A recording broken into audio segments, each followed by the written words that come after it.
At the top of the screen, I've listed our three operators.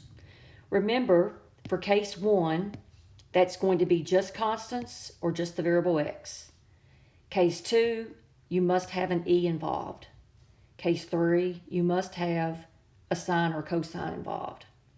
So find a differential operator that annihilates these three functions. Look at number 1. Do you see any e's? No. Do you see sine or cosine? No. So it's going to be operator case 1. And remember, it's going to be d to the highest exponent, due to one more than the highest exponent on your variable x. Your highest exponent is a 3. Remember, it was n minus 1. That means this has to be a 4. Now, I want to show you how this works. That's the differential operator is a derivative. And if you remember on the first part 1, it said L of f of x is 0. And I want to show you how that works.